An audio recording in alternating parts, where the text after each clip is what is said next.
Fairy Tale Chapter 518 Spoilers, Enchant Master. Alright, everyone. Do I even need to say it? Do I even need to say it? You guys already know what time it is, the time where we have been bestowed some amazing fairy tale spoilers this week for chapter 518, but you guys don't care about that. You guys only care about the actual content within these spoilers, so without further ado, I'm not even going to hold you guys much longer. Fasten your seatbelts and prepare for some amazing fairy tale spoilers. So last week, we essentially left off with the whole Wendy BELSERION thing finally being solved at last. We saw Wendy return to her own body, which in return as well sent EILEEN back to her own body, and we left off with Wendy basically being out for the count. There is no way whatsoever that she will be returning anytime soon with how much she exerted herself over the last couple of chapters. With these spoilers, we just start right in the midst of all the action with a huge meteor actually heading straight down towards Earth and is going right in the direction of ERZA and Wendy. Now,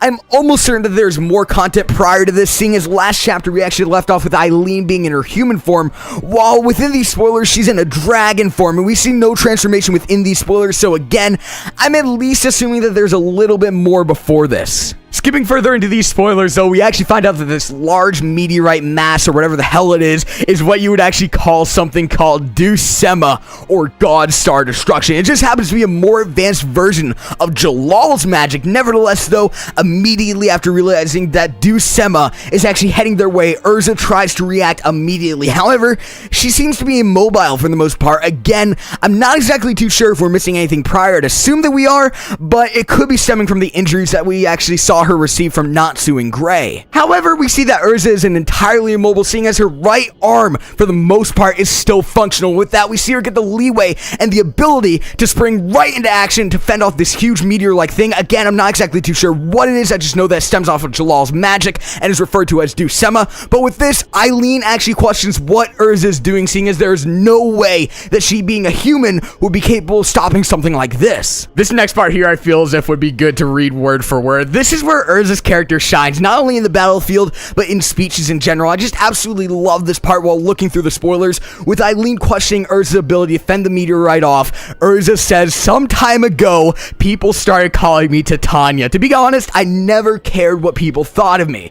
If you're a queen of the dragons, then it's not bad to be called Titania, the queen of the fairies. A queen is someone who loves and protects everyone, even if that means her body is to be shattered." Throughout this entire speech, we just see ERZA heading straight for the meteor without any regrets whatsoever, and at the end, she asks for Makarov to lend her his strength, and with that, as the final panel, we see EILEEN questioning what the hell ERZA is doing, and we find out that the title for chapter 519 is entitled, "Show Me a Smiling Face." Now, I can already tell, people are going to be pissed with these spoilers. Like, I mean, to be honest, it really makes no sense whatsoever that ERZA, being basically paralyzed from what we saw, is about to fend off a fucking meteorite, but I gotta say, I'm not dissatisfied at all with these spoilers. It may just be because, you know, I'm a huge fairy tale fan, if that's not already evident, but, you know, I'm not really, I guess, upset with what we've seen out of these spoilers, and to be completely honest as well, I'm really excited for this chapter, ass pull or not. I'm not going to deny that the whole because she's ERZA trope definitely does shine throughout these spoilers. However, at the same time,